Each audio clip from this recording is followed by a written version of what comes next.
നമുക്കും അവനോടൊപ്പം പോയി മരിക്കാം. നമുക്കും അവനോടൊപ്പം പോയി മരിക്കാം. പ്രിയപ്പെട്ടവരെല്ലാവർക്കും ദുഃഖാന തിരുനാളിന്റെ പ്രാർത്ഥനകളും ആശംസകളും നേരുന്നു. ക്രിസ്തുവിനെ സ്വന്തമാക്കിയപ്പോൾ തനിക്കുള്ളതെല്ലാം ക്രിസ്തുവിന് സമർപ്പിച്ച് ആ സുവിശേഷം, ആ ദൈവരാജ്യ വികസനത്തിന് വേണ്ടി ജീവൻ വരെ ഹോമിച്ച തോമസ് ലീഹായെ ഓർത്ത് നമുക്ക് നന്ദി പറയാം. തോമസ് ലീഹായെ നമുക്ക് മാതൃകയാക്കാം. തോമസ് ലീഹ പകർന്നു തന്ന ആ വിശ്വാസ വീര്യം ഇനിയും ഈ കാലഘട്ടത്തിൽ പങ്കുവയ്ക്കുവാനും സാക്ഷ്യം വഹിക്കുവാനും പരിശുദ്ധാത്മാവ് നമ്മളെല്ലാവരെയും അനുഗ്രഹിക്കട്ടെ. പ്രിയപ്പെട്ടവരെ, നമ്മൾ അടുത്ത നാളുകളിൽ കണ്ടൊരു സംഭവമാണ്.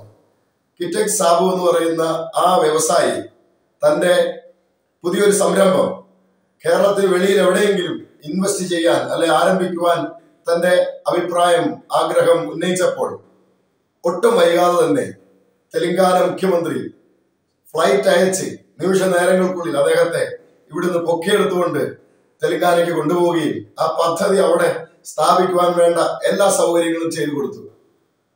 പ്രിയപ്പെട്ട, ഒരു രാജ്യം എപ്പോഴും അന്വേഷിക്കുന്നതും നോക്കുന്നതും ഇൻവെസ്റ്റേഴ്സിനെയാണ്.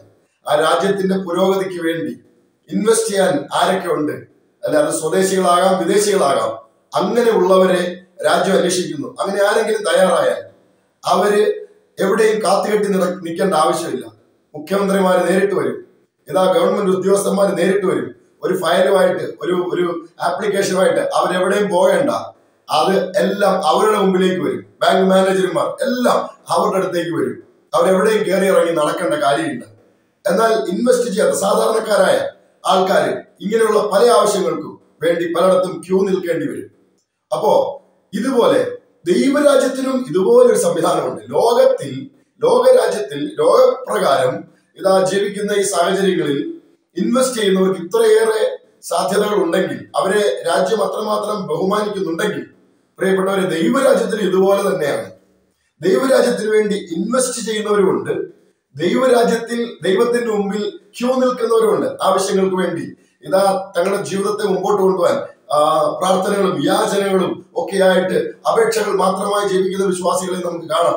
എന്നാൽ ദൈവരാജ്യത്തിന് വേണ്ടി ഇൻവെസ്റ്റ് ചെയ്യാൻ തോമസ് ലീഹയുടെ ഈ ദുഃഖാന തിരുനാൾ ആഘോഷിക്കുമ്പോൾ ആ തോമസ് ലീഹ പകർന്നു തന്ന വീര്യം നമുക്ക് കൂടുതൽ പ്രചോദനമാകട്ടെ. തോമസ് ലീഹ തനിക്കുള്ളതെല്ലാം ദൈവരാജ്യത്തിന് വേണ്ടി ഇൻവെസ്റ്റ് ചെയ്തു. ജീവനും ജീവിതവും മുഴുവനും കൊടുത്തതുപോലെ നമുക്കും സമർപ്പിക്കാം.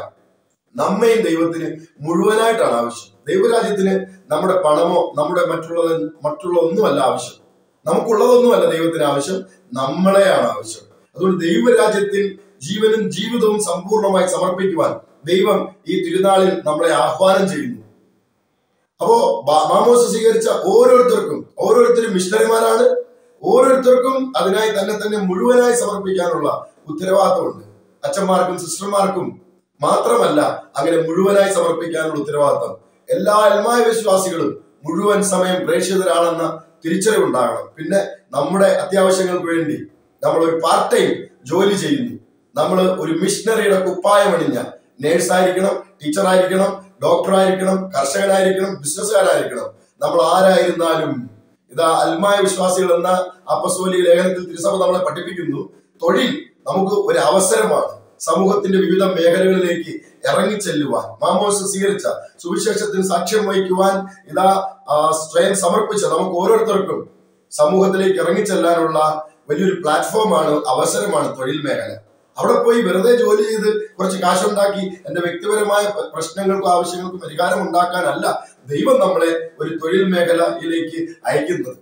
ദൈവം നമ്മളെ ഒരു പ്രേക്ഷിതനായിട്ടാണ് അയക്കുന്നത്. അവിടെ ക്രിസ്തുവിന് സാക്ഷ്യം വഹിക്കുവാനും സുവിശേഷം പങ്കുവയ്ക്കുവാനും ഒക്കെ ഉത്തരവാദിത്വം നമുക്കുണ്ട്. ഞങ്ങളുടെ കൂട്ടായ്മയിൽ ഷിജു എന്ന് പറയുന്ന ഒരു സഹോദരനുണ്ട്. അദ്ദേഹം ഒരിക്കൽ ഞങ്ങളുടെ ട്രെയിനിങ് പ്രോഗ്രാമിൽ പങ്കെടുത്തു ചില വർഷങ്ങൾക്ക് മുമ്പ്. അന്ന് അദ്ദേഹത്തിന് മനസ്സിലായി, ഞാനൊരു നേഴ്സ് ആയിരിക്കുന്നത് ഒരു മിഷണറി ആകാൻ വേണ്ടിയിട്ടാണ്. നേഴ്സ് പണി മാത്രമല്ല ദൈവം എന്നെ ഏൽപ്പിച്ചിരിക്കുന്നത്. ആ നേഴ്സിംഗ് മേഖലയിൽ ഞാൻ ജോലി ചെയ്യുമ്പോൾ ഞാനൊരു മിഷണറി ആയിരിക്കണമെന്ന് അവബോധം ലഭിച്ചു. അങ്ങനെ ആ ദൗത്യം ഏറ്റെടുത്തുകൊണ്ട് അദ്ദേഹം ആ ജോലിയിൽ തുടർന്നപ്പോൾ അവിടെ സാക്ഷ്യം വഹിക്കാനും ആ ജോലി കഴിഞ്ഞുള്ള സമയം സുവിശേഷ വേല ചെയ്യുവാനും അദ്ദേഹം തീരുമാനമെടുത്തപ്പോൾ അദ്ദേഹത്തിന് വേണ്ടതെല്ലാം അദ്ദേഹത്തെ തേടി വരുന്നത് അദ്ദേഹത്തിന് അനുഭവിക്കാൻ കഴിയും. പറഞ്ഞാൽ വിശ്വസിക്കാൻ കഴിയാത്ത അത്ഭുതകരമായ വഴികളിലൂടെ ദൈവം അദ്ദേഹത്തെ നടത്തിയിട്ടുണ്ട്, ഇന്നും നടത്തിക്കൊണ്ടിരിക്കുന്നു. അന്ന് ജോലി കഴിഞ്ഞ് മിച്ചം കിട്ടുന്ന അല്പസമയം അദ്ദേഹം സുവിശേഷ വേല ചെയ്യുവാൻ, സുവിശേഷത്തിന് സാക്ഷ്യം വഹിക്കുവാൻ ഒത്തിരി കഷ്ടപ്പാടുകൾ സഹിച്ച് പ്രവർത്തിച്ചിരുന്നത് ഞങ്ങൾക്ക് കാണാം വടക്കേ ഇന്ത്യയിൽ. എന്നാൽ ഇന്ന് അദ്ദേഹത്തിന് കുറച്ച് സമയം ജോലി ചെയ്താൽ മതി, കൂടുതൽ സമയം സുവിശേഷ വേല ചെയ്യാൻ തക്കവണ്ണം ദൈവം അദ്ദേഹത്തെ വളർത്തി അനുഗ്രഹിച്ചു. അപ്പൊ നമുക്ക് രണ്ട് ഉത്തരവാദിത്തങ്ങളുണ്ട്. നമ്മുടെ പൗരത്വം സ്വർഗത്തിലാണ്, നമ്മൾ ദൈവരാജ്യത്തിൽ ജനിച്ചവരാണ്. അപ്പൊ നമുക്ക് ദൈവരാജ്യ വിസ്തൃതിക്ക് വേണ്ടി അധ്വാനിക്കാനുള്ള ഉത്തരവാദിത്തം നമുക്ക് ഓരോരുത്തർക്കും ഉണ്ട്. ആ ഉത്തരവാദിത്തം നമ്മൾ ഏറ്റെടുക്കുമ്പോഴാണ് നമ്മൾ നിലവിൽ ചെയ്തുകൊണ്ടിരിക്കുന്ന നമ്മുടെ തൊഴിൽ മേഖലയിൽ ശരിക്കും നമ്മൾ അനുഗ്രഹിക്കപ്പെടുന്നത്. നമ്മുടെ ആവശ്യങ്ങളെല്ലാം നിറവേറ്റി തരാൻ സ്വർഗം ഇറങ്ങി വരും. ദൈവരാജ്യത്തിന് വേണ്ടി നിന്റെ ജീവനും ജീവിതവും ഇൻവെസ്റ്റ് ചെയ്യാൻ തയ്യാറാണെങ്കിൽ നിന്റെ ആവശ്യങ്ങൾ നിറവേറ്റുവാൻ സ്വർഗം നേരിട്ട് ഇറങ്ങി വരും. നീ ഒരു ആപ്ലിക്കേഷനുമായിട്ട് എവിടെയും ക്യൂ നിൽക്കണ്ട, നീ പ്രാർത്ഥന ആവശ്യങ്ങളുമായി അവിടെ എവിടെയും കറങ്ങി നടക്കേണ്ട കാര്യമില്ല. ദൈവം തന്നെ ഇറങ്ങി വരും. ദൈവം തന്നെ ദൂതന്മാരെ നിനക്ക് വേണ്ടി അയക്കും. നീ ദൈവത്തിന്റെ ജോലികൾ ഏറ്റെടുക്കുമ്പോൾ, സുവിശേഷ വേല ഏറ്റെടുക്കുമ്പോൾ നിന്റെ ആവശ്യങ്ങളെല്ലാം സ്വർഗം ഏറ്റെടുക്കും. പ്രിയപ്പെട്ടവർ, അതുകൊണ്ട് ഈ ദുഃഖാന തിരുനാളിൽ തോമാസ് ശ്ലീഹ പകർന്നു തന്ന വീര്യം ഉൾക്കൊണ്ടുകൊണ്ട് നമുക്കും നമ്മളെ പൂർണ്ണമായും ദൈവരാജ്യത്തിന് സമർപ്പിക്കാം. അതുകൊണ്ട് നമ്മളെല്ലാവരും മുഴുവൻ സമയം പ്രേക്ഷിതരാണ്. പാർട്ട് ടൈം നമുക്ക് മറ്റേതൊക്കെ മേഖലയിലാണോ നമ്മൾ ഇന്ന് ജോലി ചെയ്യുന്നത് അവിടെയൊക്കെ സേവനം ചെയ്യാം. ഒപ്പം ക്രിസ്തുവിൽ സാക്ഷ്യം വഹിക്കുവാൻ എല്ലാവരെയും കർത്താവ് സമൃദ്ധമായിട്ട് അനുഗ്രഹിക്കട്ടെ. നമുക്കും അവനോടൊപ്പം പോയി മരിക്കാം, നമുക്കും അവനോടൊപ്പം പോയി മരിക്കാം. അതിനായി മിച്ചമുള്ളോരെന്റെ കൊച്ചു ജീവിതം സുവിശേഷ വയലിലേക്കെറിയുന്നു ഞാൻ. അതിനായി മിച്ചമുള്ളോരെന്റെ കൊച്ചു ജീവിതം സുവിശേഷ വയലിലേക്കെറിയുന്നു ഞാൻ. ആമേൻ. ഒരു കാര്യം കൂടെ കൂട്ടിച്ചേർക്കട്ടെ. മിഷൻ പ്രവർത്തനങ്ങളിൽ പങ്കാളികളാകുവാൻ ആഗ്രഹിക്കുന്നവർക്ക് പലർക്കും എന്ത് ചെയ്യണമെന്ന് അറിയത്തില്ല. ഷോർട്ട് ടൈം ആയിട്ടും ലോങ് ടൈം ആയിട്ടും മുഴുവൻ സമയമായിട്ടും ഒക്കെ ആർക്കെങ്കിലും കേരളത്തിനകത്തും പുറത്തും പ്രത്യേകിച്ച് ഭാരതത്തിന് വെളിയിലും ഒക്കെ സുവിശേഷ വേലയ്ക്കായി സമയം മാറ്റിവെക്കുവാൻ, ജോലി ചെയ്യുന്നവരാണെങ്കിലും ലീവ് എടുത്ത് കുറച്ച് സമയമൊക്കെ അതിനായി സമയം മാറ്റിവെക്കാൻ ആഗ്രഹിക്കുന്ന ആരെങ്കിലും ഉണ്ടെങ്കിൽ, അതേക്കുറിച്ച് കൂടുതൽ അറിയാൻ ആഗ്രഹിക്കുന്നുണ്ടെങ്കിൽ ഞങ്ങളുമായിട്ട് ബന്ധപ്പെടുക. ഞങ്ങൾ അതിന് വേണ്ട എല്ലാ സഹായങ്ങളും ചെയ്തു തരുന്നതാണ്. ദൈവം എല്ലാവരെയും അനുഗ്രഹിക്കട്ടെ.